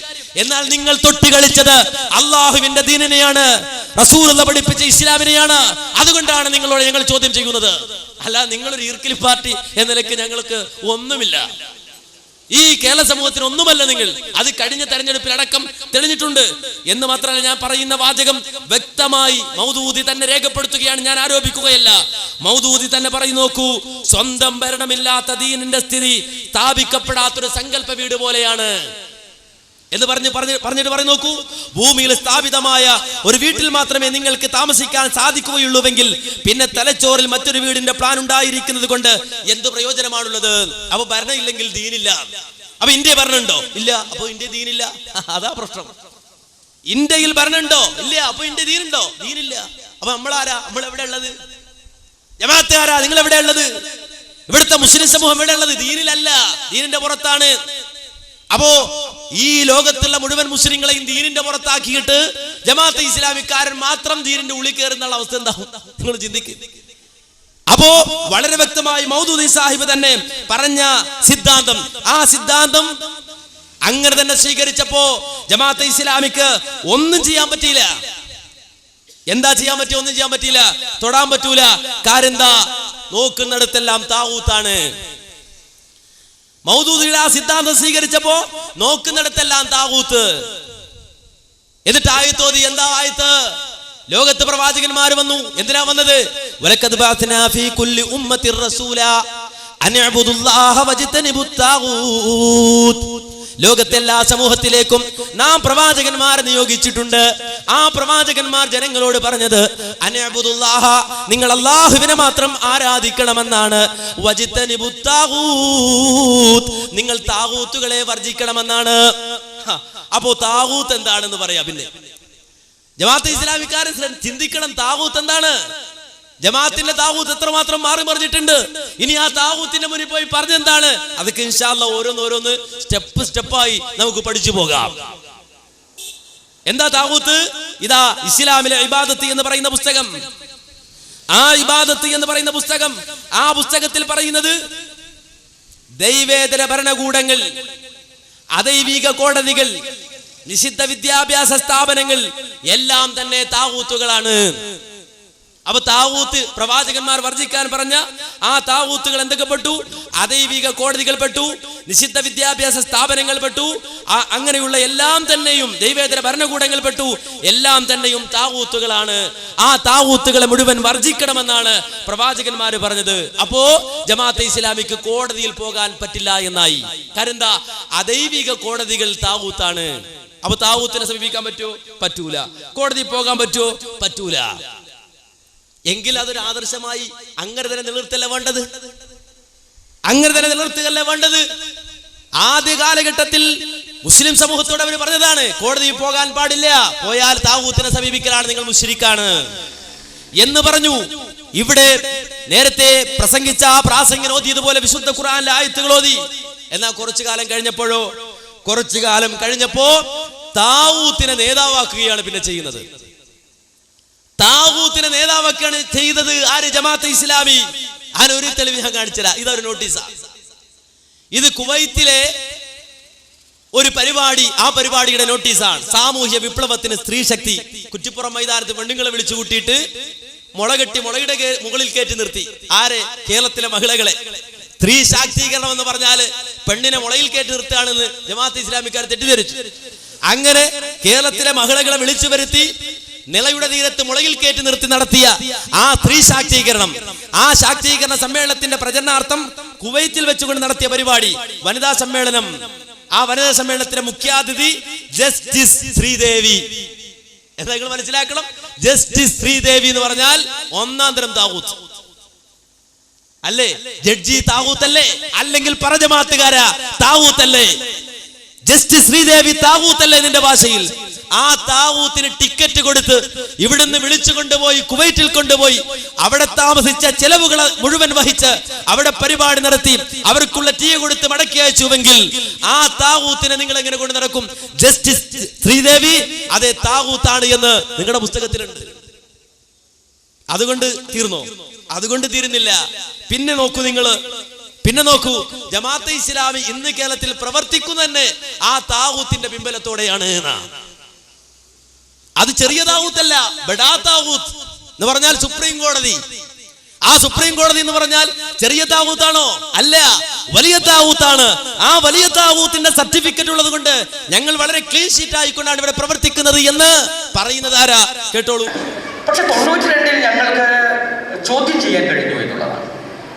ഗവൺമെന്റിന്റെ തീരുമാനത്തെ ട്രൈബ്യൂണൽ ചോദ്യം ചെയ്തു, സുപ്രീം കോടതിയിലും ചോദ്യം ചെയ്തു. ട്രൈബ്യൂണലിന്റെ വിധിയുമുണ്ടായി, സുപ്രീം കോടതിയുടെ വിധിയുണ്ടായി. ജമാഅത്തെ ഇസ്ലാമിക്കെതിരായിട്ട് യാതൊരു തീവ്രവാദ പ്രവർത്തനവും വർഗീയ പ്രവർത്തനവും ആരോപിക്കാൻ സാധ്യമല്ല എന്ന് സുപ്രീം കോടതി വിധിച്ചു. ആ വിധിയുടെ സർട്ടിഫിക്കറ്റുമായി, ക്ലീൻ സർട്ടിഫിക്കറ്റുമായിട്ടാണ് ഇപ്പൊ ഞങ്ങൾ നിങ്ങളുടെ മുമ്പാകെ നിൽക്കുന്നത്. കണ്ടോ? അപ്പൊ സുപ്രീം കോടതി വിധിച്ചു. ആ സുപ്രീം കോടതിയുടെ സർട്ടിഫിക്കറ്റുമായിട്ടാണ് ഞങ്ങൾ നിങ്ങളുടെ മുന്നിൽ നിൽക്കുന്നത് പറഞ്ഞാൽ, എടോ താവൂത്തിന്റെ സർട്ടിഫിക്കറ്റുമായിട്ടാണോ നിങ്ങൾ വരുന്നത്? സുപ്രീം കോടതി താവൂത്തല്ലേ? എന്ന ആയത്തോതിയ ജമാഅത്തുകാരാ പറഞ്ഞു കൊടുക്ക്, താവൂത്തല്ലേ? ആ താവൂത്തിന്റെ സർട്ടിഫിക്കറ്റ്, ആ സർട്ടിഫിക്കറ്റുമായിട്ടാണ് നിങ്ങൾ നിലനിൽക്കുന്നത് എന്നാണ് അമീർ തന്നെയും പറയുന്നത്. എന്ന് മാത്രല്ല, നിങ്ങൾ മനസ്സിലാക്കണം, ഈ പുസ്തകത്തിൽ താവൂത്തിനെ എണ്ണിയപ്പോ വേറൊരു താവൂത്ത് എന്താ? നിഷിദ്ധ വിദ്യാഭ്യാസ സ്ഥാപനങ്ങൾ എന്ന് പറഞ്ഞാൽ സ്കൂളുകള്. വിദ്യാഭ്യാസ സ്ഥാപനം മദ്രസ വിദ്യാഭ്യാസ സ്ഥാപന, അത് നിഷിദ്ധല്ല. പക്ഷെ സ്കൂളോ അത് നിഷിദ്ധ വിദ്യാഭ്യാസ സ്ഥാപനമാണ്. കാരണം താവൂത്തിന്റെ കീഴിലുള്ളതാണ്. അപ്പൊ സ്കൂള് പറ്റൂല. സ്കൂള് താവൂത്താണെന്നാ പറഞ്ഞത് അത് മുമ്പ്. പക്ഷെ ഇതിന്റെ പുതിയ പതിപ്പ് വന്നപ്പോ താവൂത്തിനെ എണ്ണിയപ്പോ സ്കൂള് വെട്ടി. എന്ത് കഷ്ടാണ് നോക്കി. ഇസ്ലാമിയും പറയാ, ഏയ് താവൂത്ത്, ആ താവൂത്തിന്റെ കൂടെ സ്കൂൾ അങ്ങ് പോയി. കാരണം എന്താ? ജമാഅത്തുകാർ സ്കൂൾ തുടങ്ങി. ജമാഅത്തുകാർ സ്കൂൾ തുടങ്ങി, അതല്ലേ രസോ? ജമാഅത്തുകാർ കോടതി പോയില്ലെങ്കിൽ കോടതി തീരെ പറ്റൂല. ജമാഅത്തുകാരല്ലാത്തൊരു കോടതി പോണ്ട്, അത് പറ്റൂല. ജമാഅത്തുകാരുടെ പോയാലോ? സുപ്രീം കോടതിയിൽ വിശ്വസിക്കുന്നു, ആ വിധിയിൽ വിശ്വസിക്കുന്നു, ആ സർട്ടിഫിക്കറ്റ് ഞങ്ങൾക്കുണ്ട്. ജമാഅത്തുകാർ സ്കൂളിൽ പോയില്ലെങ്കിൽ സ്കൂൾ മഹാമോശ, വെടക്കെട്ട സ്കൂള്, അവിടെ കയറിപ്പോകരുത്, ചന്ത അഴുക്ക്. ജമാഅത്തുകാർ സ്കൂൾ തുടങ്ങിയാലോ വിദ്യാഭ്യാസപരമായി നമുക്കുണ്ടാകേണ്ട ഉയർച്ചയും വളർച്ചയും എത്രമാത്രം ഈ സമൂഹം ഇനിയും പുനരാലോചിക്കേണ്ടതുണ്ട് എന്ന് നമ്മൾ ചിന്തിക്കേണ്ടതുണ്ട്. വാക്കുകൾ തീരുന്നില്ല. അപ്പൊ നിങ്ങൾ മനസ്സിലാക്കണം, ഈ രൂപത്തിൽ നിഷിദ്ധ വിദ്യാഭ്യാസ സ്ഥാപനങ്ങള്, ആ വിദ്യാഭ്യാസ സ്ഥാപനങ്ങൾ നിഷിദ്ധമാണ് എന്ന് എഴുതി വെച്ചു എന്ന് മാത്രമല്ല, ജമാഅത്തെ ഇസ്ലാമി അവരുടെ പുസ്തകത്തിൽ അവരുടെ പഴയ നിലപാടുകള്, ആ പഴയ നിലപാടുകളെ വിശദീകരിച്ചുകൊണ്ട് പറയും, നോക്കൂ, ഭരണവ്യവസ്ഥയ്ക്കു കീഴിൽ നടത്തപ്പെടുന്ന വിദ്യാഭ്യാസ സ്ഥാപനങ്ങളിലെ പ്രവേശനത്തോട് ബന്ധപ്പെട്ടതായിരുന്നു അടുത്ത പ്രശ്നം. ജമാഅത്ത് സാഹിത്യങ്ങളിൽ ആ സ്ഥാപനങ്ങളെ വിശേഷിപ്പിച്ചിരുന്നത് കൊലാലയങ്ങൾ എന്നായിരുന്നു. നിങ്ങളൊന്ന് ആലോചിച്ച് നോക്കൂ, ഒരു 50 കൊല്ലം മുമ്പുള്ള ജമാഅത്ത് ഇസ്ലാമിയെ കേരളത്തിലെ മുസ്ലിം സമൂഹം മുഴുവൻ സ്വീകരിച്ചിരുന്നെങ്കിൽ മണ്ട ശിരോമണികളായി മുസ്ലിം സമൂഹം അധപ്പതിക്കുമായിരുന്നില്ലേ? എഴുത്തും വായന അറിയാത്ത മണ്ടന്മാർ, തിരുമണ്ടന്മാരായി മുസ്ലിം സമൂഹം അതപ്പോ ഇവർ വളരെ ചിന്താപരമായി വളരെ ബാക്കിലാണ്. ഒരു സാധാരണക്കാരന്റെ ചിന്ത പോലും ജമാഅത്ത് ഇസ്ലാമിക്കില്ല. പരിഷത്തിന്റെ കുറെ പുസ്തകങ്ങൾ വായിച്ചു കൂട്ടും. ആ പരിഷത്തിന്റെ പുസ്തകങ്ങൾ ഇങ്ങനെ നാടു നീളെ പ്രസംഗിച്ച് നടന്നാൽ വലിയ പ്രാസമായി, വിവരമായി, ലോകവിവരമായി എന്ന ചിന്താഗതിയാണ്. നിങ്ങൾ ശ്രദ്ധിച്ചോളൂ, പല ജമാഅത്ത് നേതാക്കന്മാരെയും പരിഷത്തിന്റെ ഓഫീസിൽ കാണാറുണ്ട്. കാരണം നമ്മൾ ആ പുസ്തകങ്ങൾ വായിക്കുന്ന ആളുകളും നോക്കുന്ന ആളുകളുമാണ്. അതുകൊണ്ട് തന്നെ പരിഷത്തിന്റെ ഓഫീസിൽ പലപ്പോഴും ജമാഅത്ത് ഇസ്ലാമിക്കാരുടെ നേതാക്കന്മാർ പലരും കാണാറുണ്ട്. എന്തേ കാരണം? ആ ചിന്താഗതി അല്ലെങ്കിൽ ആ ബഡായികളാണ് ലോകത്ത് വിലപ്പോവുക എന്നാണ് അവരുടെ ചിന്ത. എന്നാൽ വ്യക്തമായി മനസ്സിലാക്കിക്കോ, ജമാഅത്തെ ഇസ്ലാമി എന്താ പറഞ്ഞത്? കലാലയമല്ല കൊലാലയമാണ് എന്നാ. സ്കൂളിനെ കുറിച്ചാണ് പറഞ്ഞത്. എന്ന് മാത്രമല്ല, ഇവിടെ ഒരു കാലഘട്ടത്തിൽ പരീക്ഷ എഴുതാൻ, ഈ വിദ്യാഭ്യാസപരമായി പരീക്ഷ എഴുതി ഒരു സർട്ടിഫിക്കറ്റ് വാങ്ങാൻ പോലുമുള്ള സ്വാതന്ത്ര്യം ജമാഅത്തെ ഇസ്ലാമി മറ്റുള്ളവർക്ക് നിഷേധിച്ചിരുന്നു. അത് ജനങ്ങളോട് പറഞ്ഞ ജമാഅത്തെ ഇസ്ലാമിക്കാര് അവരുടെ നേതാക്കന്മാർ ഒളിച്ചുപോയി പരീക്ഷ എഴുതുകയും ചെയ്തു. അതാണ് എന്റെ രസം. എന്നുവെച്ചാല് കേരളത്തിൽ ഒന്നാകെ ഒരു ക്യാമ്പയിൻ നടത്തി. എന്ത്? വയൽ നികത്തുന്നതിനെതിരെ. പാടം നികത്താൻ പാടില്ല, വയൽ നികത്താൻ പാടില്ല. വലിയ ക്യാമ്പയിൻ, പ്രശ്നമായി, അടിപിടിയായി, ബഹളമായി, സമരമായി. അങ്ങനെ നോക്കുമ്പോൾ ശാന്തപുരത്ത് വയൽ നികത്തിയിട്ടാണ് അവർ കോടതി ഉണ്ടാക്കുന്നത്. ഇവിടെ ഒരു പള്ളി അങ്ങനെ ഉണ്ടാക്കി ഞാൻ കേട്ടിട്ടുണ്ട്. അപ്പൊ ഏതായിരുന്നാലും അവര് വയൽ നികത്താണ്, ഇവര് ലോകത്തോട് പറയാണെന്ത്? വയൽ നികത്താൻ പാടില്ല. അങ്ങനെ മൂവാറ്റുപുഴയിൽ വന്നപ്പോൾ ഷെയ്ഖ് മുഹമ്മദ് സാഹിബിനോട് ചോദിച്ചല്ല, നിങ്ങളുടെ ശാന്തപുരത്തെ കോളേജ് വയൽ നികത്തിയിട്ടാണ് ഉണ്ടാക്കുന്നത്. അപ്പൊ ഷെയ്ഖിന്റെ മറുപടി എന്താണെന്നറിയോ? അത് അനിവാര്യമായ ഘട്ടത്തിൽ അനിവാര്യമായത് മാത്രം അത്യാവശ്യമുള്ളിടത്ത് നികത്തിയതാണ്. ബാക്കിയുള്ളവരോ അനിവാര്യമല്ലാത്തയിടത്ത് അനാവശ്യമായി കുറെ ധാരാളം സ്ഥലം വക്രീകരിച്ചുകൊണ്ട് നികത്തുകയാണെന്ന രൂപത്തിലെ മൂപ്പര് പറയുന്നത്. അപ്പൊ അവര് നികത്തുകയാണെങ്കിൽ അത് ആവശ്യം, അനിവാര്യം, അങ്ങനെ വാക്കിലെടുത്ത് പ്രയോഗിക്കുക. മറ്റുള്ളവർ നികത്തുകയാണെങ്കിൽ പറ്റൂല എന്ന് പറഞ്ഞ് സമരം ചെയ്യുക. ഇതുപോലെ ജമാഅത്തെ ഇസ്ലാം മറ്റുള്ളവരോട് പറഞ്ഞ് നിങ്ങൾ പരീക്ഷ എഴുതാൻ പാടില്ല. നമ്മുടെ പാവം അബ്ദുള്ള സാഹിബ്, അദ്ദേഹം അനുഭവിച്ച അനുഭവത്രേ, അദ്ദേഹം തന്നെ അത് വ്യക്തമാക്കാണ്. ഞാൻ എന്നെ സംബന്ധിച്ചിടത്തോളം ഇവിടെ പ്രസംഗിച്ച ഞാൻ പറഞ്ഞല്ലോ, ബാലവേദിയുടെ പ്രസിഡന്റിന്റെ നിലവാരത്തിലുള്ള പ്രാസംഗികൻ ഗ്രൂപ്പൊക്കെയാണ് ഇവിടെ പറയുന്നത്. പറഞ്ഞു നോക്കാണ്, നിങ്ങൾ എത്ര ഗ്രൂപ്പ് പറഞ്ഞാലും അങ്ങനെ വില പോവില്ല. അതൊക്കെ ഇൻഷാ അല്ലാഹ് ഞാൻ വിശദീകരിച്ചു തരാം. നിങ്ങൾക്കിടയിലെ ഗ്രൂപ്പ്, കുറ്റ്യാടി ഗ്രൂപ്പ്, ഓത്ത് റഹ്മാൻ ഗ്രൂപ്പ്, ആ പ്രശ്നങ്ങളൊന്നും ഞങ്ങൾ അറിയാത്തത് കൊണ്ടോ മനസ്സിലാക്കാത്തത് കൊണ്ടോ ഞങ്ങൾക്ക് വിവരമില്ലാത്തതുകൊണ്ടല്ല. അതൊക്കെ ഇൻഷാ അല്ലാഹ് വേണ്ടെടുത്ത് വേണ്ട രൂപത്തിൽ പറയാൻ ഞങ്ങൾക്ക് കഴിയും. ഞങ്ങളെ സംബന്ധിച്ചിടത്തോളം അടിസ്ഥാനപരം തന്നെ ധാരാളം പറയാണ്ട്. ഇനി കുറച്ച് സമയം കിട്ടുകയാണെങ്കിൽ അത് ഞാൻ പറഞ്ഞുതരാം. അപ്പൊ ഏതായിരുന്നാലും നിങ്ങൾ മനസ്സിലാക്കേണ്ടത്, അബ്ദുള്ള സാഹിബ് തന്നെ തന്റെ അനുഭവം വിശദീകരിക്കുന്നതാണ്. അത് ജമാഅത്ത് പ്രതിനിധാനം ചെയ്യുന്നതായ ഇസ്ലാമിൻ്റെ സമഗ്രതയോട്, സമ്പൂർണ്ണതയോട് എനിക്ക് അങ്ങേയറ്റത്തെ, അത് എൻ്റെ രക്തത്തിലുള്ളതാണ്. അത് ഇവരാരെങ്കിലും സിദ്ദീഖ് ഹസൻ സാഹിബോ ഷെയ്ഖ് മുഹമ്മദോ പോകാൻ പറഞ്ഞാൽ പോകുന്നതോ വരാൻ പറഞ്ഞാൽ വരുന്നതോ അല്ല. അവരാരും അല്ല. അവരൊക്കെ ജമാഅത്തെ ഇസ്ലാമിയിലേക്ക് വരുന്നതിന് മുമ്പ്, അഥവാ അവർ ഞങ്ങളടക്കമുള്ളവർ വിമർശിക്കുന്ന താഗൂത്തി ഗവൺമെൻറ് എന്ന് പറഞ്ഞുകൊണ്ട് ഉള്ള ആധുനിക ഭരണകൂടത്തിൻ്റെ ഭാഗമാക്കുകയോ അതിൻ്റെ സേവകരാകുകയോ ചെയ്യുന്നത് തെറ്റാണ് എന്ന് എന്നെപ്പോലെയുള്ളവരെയൊക്കെ പറഞ്ഞ് വിശ്വസിക്കുന്ന കാലത്ത് ഇവരെല്ലാം ചെയ്തത് അതിൻ്റെ ഭാഗമായിക്കൊണ്ട് അതിൻ്റെ കീഴിൽ അതിൻ്റെ ദാസ്യം വൃത്തി ചെയ്തുകൊണ്ടിരിക്കുകയായിരുന്നു. എനിക്കത് പറ്റിയായിരുന്നു. ഞാൻ ഒന്നിലധികം തവണ അറബിക്ക് പരീക്ഷയ്ക്ക് പണടച്ച ആളാണ്. അവിടെ പരീക്ഷ ഹാളിൽ പോയി എൻ്റെ ഹാളിൽ എൻ്റെ ടിക്കറ്റ് കിടക്കാന്നല്ല, ഞാൻ കടന്നില്ല. കാരണം എനിക്കത് എൻ്റെ മനസ്സിനെ സമ്മതിച്ചില്ല. ശാന്തപുരം കോളേജിൽ പഠിച്ചുകൊണ്ടിരിക്കെ നിങ്ങൾ പരീക്ഷയ്ക്ക് എഴുതുന്നത് കൊണ്ട് ഇവിടുന്ന് ഭക്ഷണം കഴിക്കുന്നത് അത് ഹറാമാണെന്നുള്ള വാക്കല്ല അവിടെ പറഞ്ഞത്, വളരെ മോശമായ വാക്കാണ്.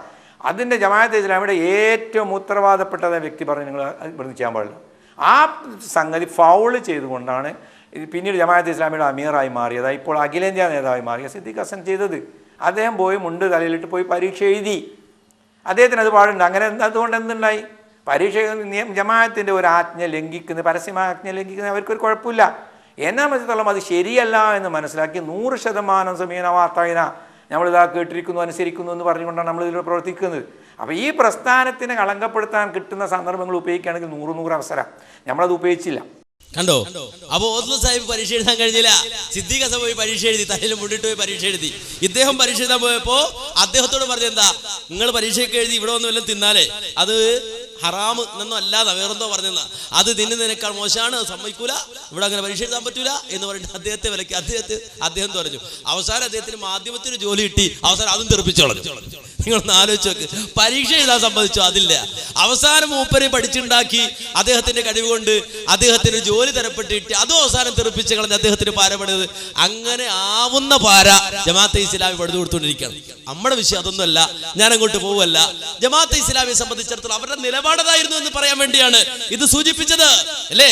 അപ്പൊ കലാലയത്തെ കൊലാലയം എന്ന് പറഞ്ഞ് സ്കൂളിന്റെ പടിയിൽ കയറാൻ പാടില്ലെന്ന് പറഞ്ഞ് ഈ ഇവിടുത്തെ വിദ്യാഭ്യാസം അത് പാടില്ലെന്ന് ഈ സമൂഹത്തെ പറഞ്ഞു പഠിപ്പിച്ച് എഴുത്തും വായനയും അറിയാത്ത മണ്ടശിരോമണികളായി മുസ്ലിം സമൂഹത്തെ എടുത്തെറിയാനുള്ള ജമാഅത്തിന്റെ കുൽസ നീക്കം നടന്നോ? വിലപ്പോയോ? വിലപ്പോയില്ല. എത്ര പ്രസംഗിച്ചു മുജാഹിദുകള്, എത്ര വാത് പറഞ്ഞു തന്നു. നന്ദിയൊന്നും വേണ്ട, നന്ദി പ്രകടനമൊന്നും ഞങ്ങൾ ആഗ്രഹിക്കുന്നില്ല. എത്ര ഉപദേശിച്ചു ജമാഅത്തുകാരാ, നിന്റെ നിലപാട് സാമൂഹ്യ വിരുദ്ധമായ നിലപാടാണ്, നീ സമൂഹദ്രോഹിയാണ്, സാമൂഹ്യ ദ്രോഹിയാണ് എന്ന് എത്ര പറഞ്ഞു, എത്ര ബോധ്യപ്പെടുത്തി. അവസാനം ഇപ്പോഴത്തെ അവസ്ഥയോ, ജമാഅത്ത് നേതാക്കന്മാരും ആചാര്യന്മാരും പറഞ്ഞത് കൊലാലയം, സ്കൂളിൽ പോകാൻ പാടില്ല, പരീക്ഷ എഴുതാൻ പാടില്ല. എന്നാൽ ഇപ്പോ പറയുന്നതോ ജമാഅത്തെ ഇസ്ലാമിയുടെ കുട്ടികൾ ചെയ്യുന്നതോ കണ്ടോളൂ.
കണ്ടോ?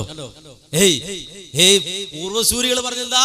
കലാലയല്ല കൊലാലയാണ്, എഴുത്ത് പരീക്ഷ പറ്റില്ല, പരീക്ഷക്ക് പോകാൻ പാടില്ല എന്നൊക്കെ പറഞ്ഞ ആളുകളാ ഇന്ന് കുട്ടികൾ ഓടിക്കിടന്ന് തല്ലുള്ള പോലീസുകാരന്റെ തല്ലുള്ള.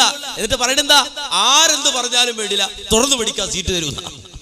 മൗദൂദ് എന്ന് പറഞ്ഞു, ഞങ്ങളുടെ ഉസ്താക്കന്മാരെന്ന് പറഞ്ഞു, ഞങ്ങളുടെ നേതാക്കന്മാരെന്ന് പറഞ്ഞല്ല, ആരെന്ത് പറഞ്ഞാലും വേണ്ടില്ല, തുറന്നു പഠിക്കാൻ സീറ്റ് തരും, ഞങ്ങൾക്ക് പഠിക്കണം എന്ന് പറയുന്ന അവസ്ഥയിലേക്ക് അവർ മാറുക. അപ്പോഴോ അപ്പൊ പിന്നെ പ്രശ്നമില്ല, അപ്പൊ പിന്നെ പഠിക്കാൻ കുഴപ്പമില്ല. അത് താവൂത്തല്ല, അത് ഇസ്ലാമിക ഭരണത്തിന്റെ ഭാഗമാണ്, അത് ഇഖാമത്തുദ്ദീൻ നടപ്പാക്കുന്നതിന്റെ ഭാഗമാണ്. ഏത് കാര്യത്തിലാണ് ഒരു നിലപാടുള്ളത്? ഓന്തിസമല്ലാതെ എവിടെ ജമാഅത്തെ ഇസ്ലാമിക്ക് ഒരു ആദർശം? ഓന്തിസം, അതിനനുസരിച്ച് കാലത്തിനനുസരിച്ച് അല്ലെങ്കിൽ കോലത്തിനനുസരിച്ച് പ്രദേശത്തിനനുസരിച്ച് ഇങ്ങനെ നിറം മാറുക എന്നല്ലാതെ എന്ത് ആദർശം പറയാൻ? എന്ത് ആദർശം? നട്ടലോടെ എഴുതിന്നുകൊണ്ട് പറയാൻ എന്താദർശം ജമാഅത്ത് സുഹൃത്തുക്കൾക്കുണ്ട്? നട്ടലുള്ളൊരു ആദർശമുണ്ടോ? നട്ടലിന്റെ സ്ഥാനത്ത് അതില്ലെങ്കിൽ ഒരു വാഴപ്പിണ്ടെങ്കിലും നാട്ടി നിന്ന് പറയാൻ കഴിയുന്ന ഒരു ആദർശം ജമാഅത്തെ ഇസ്ലാമിക്കുണ്ടോ? ഉണ്ടോ? ഇല്ല. ഇനി നോക്കൂ നിങ്ങള് ജമാഅത്തെ ഇസ്ലാമിയുടെ നിലപാട്. അതിനാൽ ജമാഅത്തിന്റെ 1-ാം തീയതി മുതൽ തന്നെയുള്ള നയം ഇതായിരുന്നു. ജമാഅത്തെ ഇസ്ലാമിയുടെ പുസ്തകം അല്ലെന്താ പറയുന്നത് കേട്ടോളൂ. ഈ വ്യവസ്ഥയുമായി സഹകരിക്കൽ തെറ്റാണ്. ഇന്ത്യയിൽ നിലനിൽക്കുന്ന വ്യവസ്ഥയുമായി സഹകരിക്കൽ തെറ്റാണ്. അതിന്റെ നീതിന്യായ വ്യവസ്ഥയോട് സഹായമർത്ഥിക്കൽ താവൂത്തിനോട് സഹായമർത്ഥിക്കലാണ്. അതിന്റെ വിദ്യാഭ്യാസ വ്യവസ്ഥ ഉപയോഗപ്പെടുത്തലും ദൂഷ്യത്തിൽ നിന്ന് വിമുക്തമല്ല. അതിനും പുറമെ ഈ വ്യവസ്ഥയ്ക്കു കീഴിൽ പ്രവർത്തിച്ചു കൊണ്ടിരിക്കുന്ന രാഷ്ട്രീയ സ്ഥാപനങ്ങളോട് സഹകരിക്കലും അവയുടെ തെരഞ്ഞെടുപ്പിൽ പങ്കെടുക്കലും നിഷിദ്ധമാണ്. തെരഞ്ഞെടുപ്പിൽ പങ്കെടുക്കൽ ഹറാമാണെന്ന് ഞങ്ങൾ പറഞ്ഞ ഒരു വരി കാണിച്ചാന്നൊക്കെ ചില ജമാഅത്തുകാർ ചോദിക്കുമ്പോൾ നിങ്ങൾ ചിന്തിക്കണം, അവരുടെ പുസ്തകമെങ്കിലും അവർ നന്നായി വായിച്ചിരുന്നെങ്കിൽ. പരസ്യത്തിന്റെ ബുക്കൊക്കെ അവിടെ മാറ്റി വെച്ച് മൗദൂദിന്റെ ബുക്ക് കുറച്ച് വായിക്ക്, ജമാഅത്തുകാരുടെ ബുക്കൊന്ന് വായിക്ക്, IPHന്റെ ബുക്കൊന്ന് വായിക്ക്. അതിന്റെ കഥ ഞാൻ പറയാം ഇൻഷാ അല്ലാഹ്. അതൊന്ന് വായിച്ചു നോക്ക്. അപ്പോൾ ഈ തെരഞ്ഞെടുപ്പിൽ പങ്കെടുക്കൽ ഹറാമാണ് എന്ന് പറഞ്ഞിരുന്നവര് ജമാഅത്തുകാർ വോട്ട് ചെയ്യാൻ തുടങ്ങിയപ്പോൾ ഒരു പറയാണ്, ഹറാമല്ല, ഇബാദത്താണ്. സുബ്ഹാനല്ലാഹ്, വോട്ട് ചെയ്യല്ല, ഇബാദത്താണ് എന്നാണ്. ആരുടെ വോട്ട്? ജമാഅത്തെ ഇസ്ലാമിക്കാരുടെ വോട്ട് ഇബാദത്താണ്. കുറച്ചു കാലം മുമ്പ് വരെ ജമാഅത്തെ ഇസ്ലാമിയെ സംബന്ധിച്ചിടത്തോളം വോട്ട് ചെയ്യൽ ഹറാമായിരുന്നെങ്കിൽ ജമാഅത്തുകാർ വോട്ട് ചെയ്യാൻ തുടങ്ങിയപ്പോൾ പറയുന്നു ഇബാദത്താണ്. ഏതുപോലെ നമസ്കാരം ഇബാദത്താണ്, നോമ്പ് ഇബാദത്താണ്, ഹജ്ജ് ഇബാദത്താണ്. അതുപോലെ മഹത്തായ ഒരു ഇബാദത്താകുന്നു വോട്ട് ചെയ്യലും. അൽ വോട്ടൂന കേട്ടോ. അപ്പോ വളരെ വ്യക്തമായി പറയുന്നു, ഞാനല്ല. ഇനിയിപ്പോ ഇവർക്ക് ഈ പ്രയാസം അവർ പറയുന്നുണ്ട്, എന്ത്? അത് തലയും വാലും മുറിച്ച ക്ലിപ്പാണ്, തലയും വാലും മുറിച്ച ക്ലിപ്പാണെന്ന്. ഒരിക്കലും അതുണ്ടാവൂല മക്കളെ.